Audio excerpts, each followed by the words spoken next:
Welcome to my YouTube channel. आज हम फिर से एक नई वीडियो के साथ अपनी क्लास शुरू करेंगे।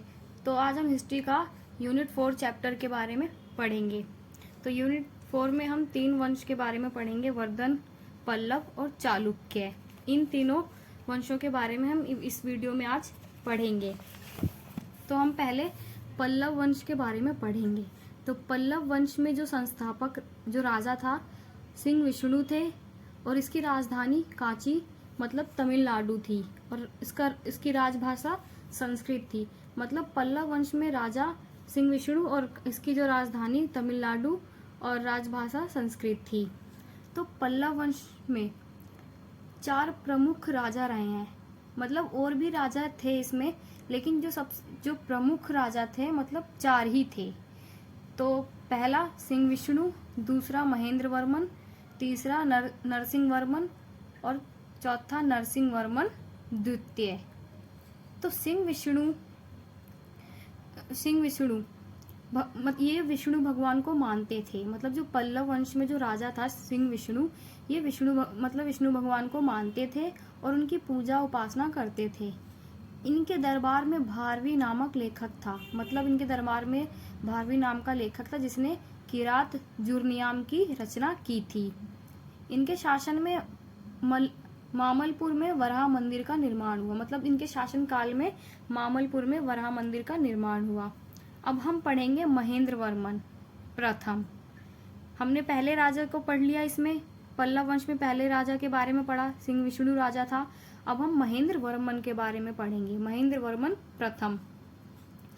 सिंह विष्णु के बाद महेंद्र वर्मन पल्लव वंश का शासक बना। ये बहुत अच्छी चित्रकारी करते थे और संगीतकार थे। इन्होंने हास्य ग्रंथ की रचना की। मतलब जो महेंद्र वर्मन प्रथम था ये बहुत अच्छी चित्रकारियां करते थे, संगीतकार थे और इन्होंने हास्य ग्रंथ की रचना की है। महेंद्र वर्मन के शासन काल में चालुक्य वंश के राजा पुलकेशिन द्वितीय ने आक्रमण करके महेंद्र वर्मन को हरा दिया। मतलब जब महेंद्र वर्मन था इनके शासन काल में ही चालुक्य वंश का राजा था पुलकेशिन। पुलकेशिन द्वितीय ने ही क्या किया, आक्रमण युद्ध किया और महेंद्र वर्मन को हरा दिया। अब हम पढ़ेंगे नरसिंह वर्मन के बारे में हम इसमें पढ़ेंगे। तो पल्लव वंश का सबसे शक्तिशाली शासक नरसिंह वर्मन था। मतलब पल्लव वंश में सबसे जो शक्तिशाली शासक था वो हमारा नरसिंह वर्मन था। इसे ना एक बहुत अच्छा पहलवान भी कहते थे। इन्हें महामल भी ये कहलाए। ये बहुत अच्छे पहलवान थे तो ये महामल कहलाए। इसने क्या किया, चालुक्य वंश के राजा पुलकेशिन को हराया। इसी के समय चीनी यात्री था हैनसांग ने कांचीपुरम में प्रवेश किया था और नरसिंह वर्मन ने महाबलीपुरम के रथ मंदिर का निर्माण कराया। मतलब नरसिंह वर्मन ने क्या किया, महाबलीपुरम में रथ मंदिर का निर्माण कराया। अब हम पढ़ेंगे चौथा राजा के बारे में, नरसिंह वर्मन द्वितीय। तो इनका जो काल था ना शांति का काल था। इनके समय स्थापत्य कला का बहुत ज्यादा विकास हुआ। इन्होंने बहुत से मंदिर का निर्माण करवाया था, जैसे कि शोर मंदिर, कैलाश मंदिर। और इनके दरबार में ना संस्कृत भाषा के प्रसिद्ध लेखक दंडित रहा करते थे। तो जो चौथा राजा था ये इनके काल में शांति का काल माना जाता है और स्थापत्य कला का विकास हुआ, मंदिर का निर्माण करवाया जैसे शोर मंदिर, कैलाश मंदिर। और इनके दरबार में संस्कृत भाषा का प्रसिद्ध लेखक दंडित रहा करते थे।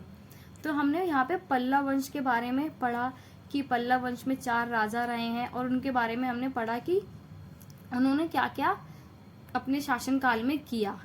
अब हम पढ़ेंगे चालुक्य वंश के बारे में पढ़ेंगे।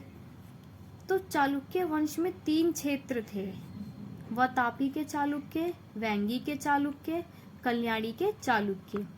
तो इसमें 3 क्षेत्र थे हमारे चालुक्य वंश में। अब इसके चालुक्य वंश में जो राजा था वो था पुलकेशिन प्रथम राजा था और उसकी राजधानी थी वातापी। तो पुलकेशिन प्रथम, इसने क्या किया, जो पुलकेशिन प्रथम था इसने क्या किया, वातापी और चालुक्य वंश की स्थापना की। मतलब इसने वातापी और क्या कहते हैं चालुक्य वंश की स्थापना किसने की है, पुलकेशिन प्रथम ने। अब हम पढ़ेंगे पुलकेशिन द्वितीय। तो इस वंश का सबसे महान शासक थे पुलकेशिन द्वितीय। पुलकेशिन द्वितीय ने क्या किया, हर्षवर्धन को नर्मदा नदी के किनारे मतलब नर्मदा नदी के तट पर युद्ध किया था और उन्होंने क्या किया, हर्षवर्धन को हराकर वहीं पर ही परमेश्वर की उपाधि धारण की। इसके बारे में सारी जानकारी, मतलब जो हमारा पुलकेशिन द्वितीय है, इसके बारे में जो सारी जानकारी है ऐहोल अभिलेख से मिलती है। ये संस्कृत भाषा में है। इसकी रचना रवि कीर्ति ने की है। अब हम पढ़ते हैं पल्लव वंश में शासक व्यवस्था कैसी थी, मतलब इनके वंश में शासन की व्यवस्था कैसी थी पल्लव वंश के बारे में। तो पल्लव वंश में बहुत सारे मुख्य अधिकारी थे, जैसे कि सेनापति, जिला का प्रधान, गांव का मुखिया, गुप्तचर आदि। प्रांतीय व्यवस्था के बारे में पढ़ेंगे, प्रांतीय व्यवस्था कैसी थी। तो पल्लव वंश का साम्राज्य बहुत बड़ा था, मतलब इनका जो साम्राज्य था बहुत ज़्यादा बड़ा था और काफ़ी दूर तक इनका साम्राज्य फैला था। और काफ़ी दूर तक फैले होने के कारण क्या किया, छोटे छोटे क्षेत्रों में मतलब बांट दिया। बहुत बड़ा इनका वो था साम्राज्य, तो और दूर तक फैला था, तो उन्होंने क्या किया, उसको छोटे छोटे क्षेत्रों में बांट दिया। और इनके में राष्ट्रीय नामक पदाधिकारी इसका प्रधान होता था, मतलब एक राष्ट्रीय नामक पदाधिकारी होता था जो इसका प्रधान होता था। राष्ट्रीय नामक पदाधिकारी कौन होते हैं, जैसे कि युवराज हो गया, वरिष्ठ अधिकारी या पराजित राजा। राष्ट्रीय नामक अधिकारी वही बनता है जैसे युवराज, वरिष्ठ अधिकारी, और जो राजा हार जाते हैं तो वो लोग वो राष्ट्रीय नामक पदाधिकारी उनको मतलब बनाया जाता है, प्रदान किया जाता है। तो राष्ट्रीय सामंतों के ऊपर मतलब नियंत्रण करते थे। सामंत के बारे में हमने पढ़ा होगा पहले पिछली वीडियो में भी, तो आपको पता होगा कि सामंत कौन है। तो राष्ट्रीय नामक जो है इन पर भी इनका पूरा नियंत्रण होता था। और मंडल के लोग, शासक अपने पास सेना रखते थे, मतलब जो मंडल के लोग थे और जो शासक थे, राजा थे, वो अपने पास सेना रखते थे तथा उनकी अपनी अदालतें होती थी और अधिकारियों को वेतन के बदले भूमि अनुदान करते थे। ये चीज़ हमने हर चैप्टर में पढ़ा है, क्योंकि मैंने आपको बताया कि पिछले टाइम में ऐसा था कि जनसंख्या बहुत कम थी और ज़मीन बहुत ज़्यादा थी। तो उस टाइम पे ज़्यादातर राजा क्या करते थे, वेतन के बदले क्या करते थे, भूमि अनुदान करते थे। इसमें क्या कहते हैं, ग्राम सभा थी 2, ब्राह्मदेय और सामान्य। अब हम इसमें क्या पढ़ेंगे, कर प्रणाली, मतलब कर के बारे में पढ़ेंगे।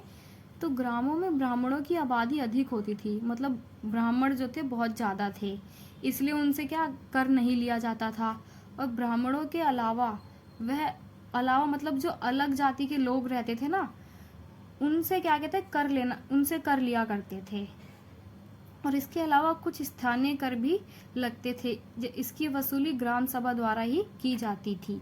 तो कर प्रणाली में हमने क्या पढ़ा है, जो ब्राह्मण थे उनकी आबादी बहुत ज़्यादा थी, तो उनसे कर नहीं लिया जाता था। और जो क्या कहते हैं अन्य जाति के लोग थे उनसे कर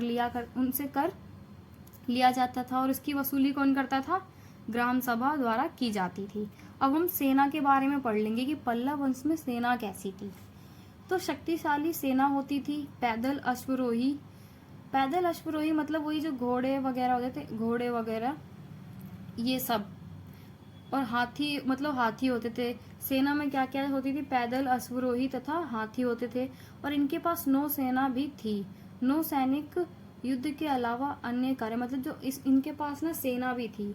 और जो सेना होती थी ना, युद्ध होता था तो उनका काम है युद्ध में मदद करते थे, युद्ध में जाके लड़ते थे, और लेकिन उनका अन्य कार्य भी वो करते थे। दक्षिण पूर्व एशिया से व्यापार से जुड़ी सहायता भी ली जाती थी। अब हम पल्लव स्थापत्य कला, अब इसमें थोड़ा सा हम कला के बारे में पढ़ लेंगे। आप एक चीज याद रखना कि हमने पल्लव वंश में क्या क्या चीज पढ़ी है। समाज कैसा था, कर लिया जाता था, सेना के बारे में पढ़ा। अब थोड़ा हम पढ़ लेते हैं कला के बारे में। तो मंदिर का निर्माण किया गया था, चट्टानों को काटकर और नकाशी के द्वारा गुफा मंदिरों का निर्माण किया गया। मतलब चट्टानों को काटकर नकाशी के द्वारा गुफा और मंदिरों का निर्माण हुआ। रथ मंदिर का निर्माण पल्लव वंश के महत्वपूर्ण देन है। और रथ मंदिर को शिव को समर्पित किया। और इसका जो नामकरण था ना, जो मतलब मंदिर था, इसका जो नामकरण था ना, पांच मंदिर थे। तो पांचों मंदिरों के जो नामकरण थे 5 पांडवों के आधार पर किया गया। तो हमने कला में क्या चीज पढ़ ली? मंदिर, मतलब मंदिर का निर्माण हुआ, चट्टानों को काटकर नकाशी के द्वारा गुफा और मंदिर का निर्माण किया गया, और रथ मंदिर का निर्माण हुआ। पल्लव की ये महत्वपूर्ण देन थी रथ मंदिर। और जो रथ मंदिर बने, 5 रथ मंदिर बने थे, तो इनके जो नामकरण था 5 पांडव के आधार पर किया गया था। अब हम पल्लव वंश की संस्कृति के बारे में पढ़ेंगे यहाँ पे। तो साहित्यिक क्षेत्र में काफी प्रगति देखने को मिलती है। संस्कृत भाषा को संरक्षण प्रदान किया गया। इसके संस्कृत भाषा के प्रसिद्ध कवि किरात जुर्नियाम के रचयिता भारवी और सिंह विष्णु के दरबार में रहते थे। धार्मिक पुनर्जीवन के जीवन काल के रूप में भी इन्हें याद किया जाता है। तो ब्राह्मण धर्म का प्रसार किया गया, मतलब ब्राह्मण धर्म था उसका प्रसार किया गया। कांचीपुरम में हिंदुओं के साथ साथ पवित्र शहरों में, मतलब जो कांचीपुरम है वो हिंदुओं के साथ साथ पवित्र शहरों में भी गिना जाने लगा। और यहाँ विष्णु और शिव के उपासक थे। मूर्ति कला के क्षेत्र में भी अत्यधिक महत्वपूर्ण स्थान था। अब हम चालुक्य के बारे में पढ़ेंगे। तो हमने पल्लव वंश के बारे में पढ़ा और अब हम चालुक्य के बारे में पढ़ेंगे। तो चालुक्य की राजनीति कैसी थी? चालुक्य में प्रशासन का जो केंद्र था वो राजा होता था। मतलब प्रशासन का जो मतलब केंद्र था वो राजा होता था। और यह वंशानुगत, मतलब वंशानुगत होता था कि राजा है, राजा का पुत्र बनेगा, फिर ऐसे उसका उत्तराधिकारी ही बनेगा। तो राजा प्रशासन की समस्याओं में स्वयं को जोड़ता था। जो राजा था, जो भी समस्या होती थी स्वयं को जोड़ता था। और युद्ध के समय सेना का संचालन भी राजा खुद ही करता था। और ग्राम प्रशासन की सबसे छोटी इकाई थी जिसे गामुंड कहते थे। तो ग्राम थी तो उसको सबसे छोटी इकाई कहते, मतलब इकाई थी जिसे कि गामुंड भी कहा जाता था ग्राम प्रशासन को। अब इसमें हम आर्थिक स्थिति के बारे में पढ़ेंगे कि आर्थिक स्थिति कैसी थी। आर्थिक स्थिति मुख्य आधार कृषि था। मतलब ज्यादातर हम लोग आर्थिक में जब पढ़ते हैं तो कृषि ही हर जगह आ रहा है, ये चीज आप नोट करना। मतलब मिलते जुलते ही सब कुछ पॉइंट एक दूसरे के साथ इसमें आ रहे हैं। तो मुख्य आधार क्या था? कृषि थी। और कृषि के लिए ही ये लोग ज्यादातर इन्होंने कार्य करवाए, जैसे कि नदी, तालाब, कुएं, बांध, इन सब का निर्माण करवाया। मतलब कृषि को बहुत ज्यादा प्रोत्साहन दिया गया और उसके लिए जो भी थी नदी, तालाब, कुएं, बांध, ये सब बनवाए गए। और फसलें क्या थी? फसलें चावल, जौ, ज्वार, गेहूं, पशुपालन का उपयोग तथा खेती यातायात व्यवसाय में होता था। मतलब पशु भी पालते थे जिसका उपयोग खेती के लिए हो गया, और यातायात व्यवसाय के लिए कार्य में भी होता था। और प्रणाली विकसित थी, व्यापार प्रणाली विकसित थी। व्यापार किस चीज का होता है? नमक, मसाले, धान, लोहा, कपड़ा, कपूर, इलायची, नारियल, इन सब का व्यापार होता था। और विदेशी व्यापार में भी जो है उन्नति हुई। अब सामाजिक स्थिति के बारे में पढ़ेंगे हम कि चालुक्य वंश में सामाजिक स्थिति कैसी थी। तो आश्रम थे और ब्राह्मण जो थे सर्वोच्च होते। आश्रम थे और ब्राह्मण जो थे सर्वोच्च होते थे। ब्राह्मणों का क्या काम था? शिक्षा, वेद, अस्त्रशास्त्र, राजनीति आदि। और स्त्रियों को सामाजिक जीवन में भी भाग लेने की अनुमति थी। और जो उच्च वर्ग की स्त्रियां, उन्हें शासन चलाने की, मतलब इसमें यह था कि ब्राह्मणों को सर्वोच्च माना जाता था, स्त्रियों को सामाजिक जीवन में भाग लेने की अनुमति थी। और जो उच्च वर्ग की स्त्रियां थी उन्हें शासन चलाने की अनुमति मिलती थी। सती प्रथा का प्रचलन सती सती प्रथा का प्रचलन और मनोरंजन के साधन थे, और मनोरंजन के साधन थे जैसे कि बांसुरी, ढोल आदि। अब इसमें हम कला के बारे में पढ़ते हैं। तो चालुक्य वंश में वास्तुकला, चित्रकला, मूर्तिकला, ललित कला सभी विकसित थे। अजंता एलोरा की गुफा में चित्रों के उत्कृष्ट नमूने मिले हैं, जैसे मूर्तिकला, शिव, नाग, नागिन तथा रामायण मूर्ति, इन सब के दृश्य मिले हैं। चालुक्य वंश में हम कला के बारे में पढ़ेंगे तो उसमें हमें मूर्तिकला, चित्रकला और अजंता एलोरा की गुफाओं में चित्र मिले हैं, और कई प्रकार की मूर्तियां मिली हैं, दृश्य उसकी और उनकी कई दृश्य मिले हैं, जैसे शिव की मिली है मूर्ति, नाग, नागिन तथा रामायण मूर्तियां के वो दृश्य वर्णित थे। अब वर्धन के बारे में पढ़ेंगे। हमने इसमें पल्लव वंश के बारे में पढ़ा, उसकी कला, संस्कृति, इन सब के बारे में पढ़ा कर लेते थे, सेना कैसी थी।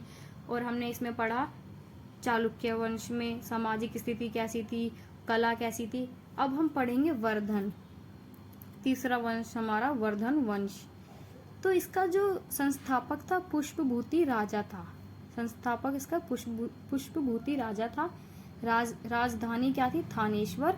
और इसमें पांचवा राजा, हम इसमें पांचवा राजा जो था प्रभाकर वर्धन, ये बहुत ज्यादा प्रभावशाली मतलब प्रभावशाली और शक्तिशाली राजा था हमारा प्रभाकर वर्धन। प्रभाकर वर्धन की पत्नी कौन थी? यशोमती। और वर्धन ने उपाधि भी धारण करी थी, जैसे महाराजा परम भट्टारक। मैंने आपको उपाधि बताई, समझा रखी है कि क्या बहुत सारे राजा उपाधि धारण करते थे जो नाम के आगे लगाते थे। तो प्रभाकर वर्धन मतलब जो प्रभाकर वर्धन की पत्नी यशोमती थी ना, उसके 2 बेटे थे और एक बेटी थी। तो जो बड़ा बेटा था वो राज्यवर्धन था, छोटा था हर्षवर्धन। तो वर्धन वंश में हम हर्षवर्धन के बारे में ज्यादा मतलब इसमें पढ़ेंगे। तो ये प्रभाकर राजा था, उसकी पत्नी यशोमती थी, उसके 2 बेटे थे। 2 बेटे, बड़ा जो था वो राज्यवर्धन था और दूसरा हर्षवर्धन था, और बेटी जो थी और बेटी थी उसकी, बेटी का नाम था राज्यश्री। तो जो राज्यश्री का जो पति था गृहवर्मन, तो और जो मतलब राज्यश्री का पति गृहवर्मन था, उसने किसके साथ? उसने कन्नौज के राजा से शादी करी। और कन्नौज के राजा गृहवर्मन जो था वो कन्नौज का राजा था, और उसका दोस्त कौन था? देवगुप्त। तो राज्यश्री का पति गृहवर्मन था, उसका दोस्त कौन था? देवगुप्त। तो क्या हुआ? गृहवर्मन ने देवगुप्त ने क्या किया? गृहवर्मन को मार डाला। और मतलब युद्ध हुआ था तो देवगुप्त ने क्या किया? अपने ही दोस्त को मार दिया, गृहवर्मन को। और गृहवर्मन की जो बीवी थी राज्यश्री, उसको उसने क्या किया? बंदी बना लिया। ठीक है। फिर उसके बाद क्या हुआ? इसका भाई आया राज्यवर्धन, जो इसका बड़ा भाई था राज्यवर्धन, इसने क्या किया? देवगुप्त को मार दिया। तो उसमें हम क्या पढ़ रहे हैं?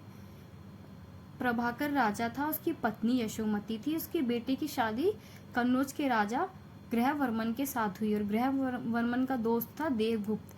इसने क्या किया? युद्ध किया और क्या कहते हैं, गृहवर्मन को मार डाला। फिर क्या किया? इसका भाई आया राज्यश्री का, राज्यवर्धन, ये बड़ा भाई था, इसने क्या किया? देवगुप्त को मार डाला। तो राज्यवर्धन ने देवगुप्त को मार डाला, और उसके बाद अब कौन बचा इसमें? राज्यवर्धन बचा और हर्षवर्धन बचा। तो फिर राज्यवर्धन ने देवगुप्त को मार डाला। उसके बाद गोंड के राजा आए। गोंड के राजा शशांक ने धोखे से क्या किया? राज्यवर्धन को मार डाला। तो इसमें हम क्या पढ़ रहे हैं? देवगुप्त भी मर गया, गृहवर्मन भी मर गया और राज्यवर्धन भी मर गया। अब कौन बचा? हर्षवर्धन, सबसे छोटा वाला बेटा बचा। तो हम पढ़ेंगे अब हर्षवर्धन के बारे में। ये बहुत इंपॉर्टेंट है, पेपर में ये क्वेश्चन आता है ज्यादातर। बड़े भाई की मृत्यु के बाद, देखो, बड़े भाई की मृत्यु के बाद हर्षवर्धन गद्दी पर बैठा। हर्षवर्धन का दूसरा नाम था शिलादित्य। हर्षवर्धन ने परम भट्टारक की उपाधि धारण की।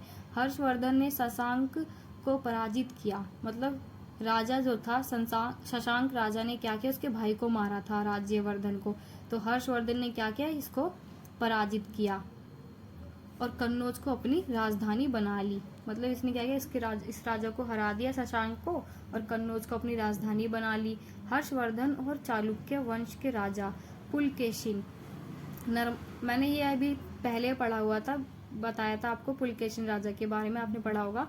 तो हर्षवर्धन और चालुक्य वंश के राजा पुलकेशिन जो है, इनका युद्ध होता है नर्मदा नदी के तट पर, ये इनका युद्ध होता है। और जो पुलकेशिन होता है वो हर्षवर्धन को हरा देता है, और पुलकेशिन जीत गया। तो ये क्या करता है, वही तट पर अपनी ये उपाधि धारण करता है।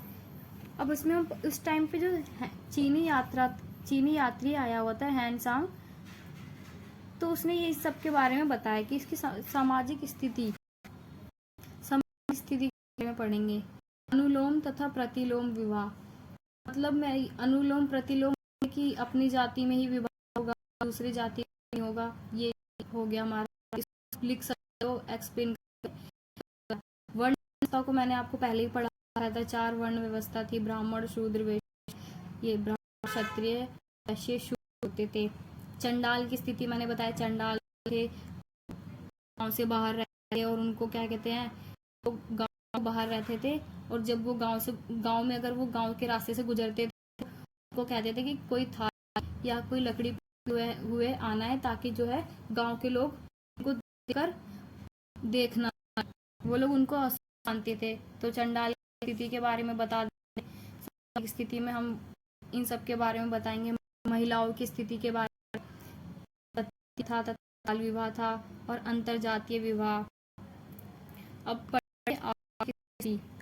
देखो, ज्यादातर हम सामाजिक, जितने भी हमने चैप्टर पढ़े हैं ना, तो सामाजिक मतलब हमारे टॉपिक आ रहे हैं। देखो, आर्थिक स्थिति में हम क्या पढ़ेंगे, सिंचाई के बारे में, कृषि, पशुपालन, व्यापार और व्यवसाय, उद्योग, इन सब के, ये सब हमारे हैं।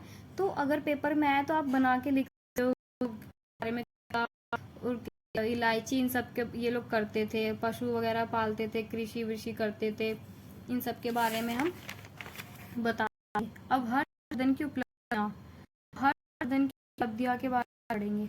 सम्राट हर्ष ने शांति और युद्ध दोनों में उल्लेखनीय हासिल की।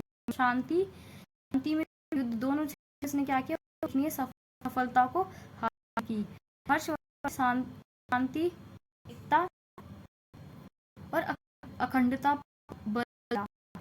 तो इसमें हमने हमें शांति और युद्ध दोनों में सफलता मिली। हर्षवर्धन ने शांति और एकता और अखंडता पर बहुत ज्यादा बल दिया। अब लास्ट टॉपिक हमारा है हर्षवर्धन बौद्ध धर्म। तो भगवान की पूजा करते थे पहले, फिर बाद में उन्होंने हैनसांग से प्रभावित, मतलब मैंने ये वर्ड मैं बहुत बार पढ़ रही हूँ, ये एक चीनी यात्री था। तो हर्षवर्धन जो था शिव की पूजा करते थे, फिर बाद में हैनसांग आया, तो उससे इन्होंने उसको देखा, उससे ये प्रभावित होकर इन्होंने क्या किया, बौद्ध धर्म को ग्रहण किया, और पशु बलि, मांसाहारी भोजन पर रोक लगा दी। मतलब जो पशु की बलि देते हैं उन सब पे इन्होंने रोक लगाया, और जो मांसाहारी भोजन वगैरह करते इन सब में ही हर्षवर्धन ने रोक लगा दी। और बौद्ध धर्म के प्रमुख स्थानों में स्तूप बनवाए, और बौद्ध धर्म के विरोधी जो थे उन लोगों को दंडित किया। तो यहाँ पर हमारा यूनिट 4 कंप्लीट होता है। अगर वीडियो अच्छी लगी तो लाइक करें, कमेंट करें, वीडियो को ज़्यादा से ज़्यादा शेयर करें, सब्सक्राइब करना ना भूलें, और बेल आइकन पर ज़रूर क्लिक करें। Thank you for watching my video.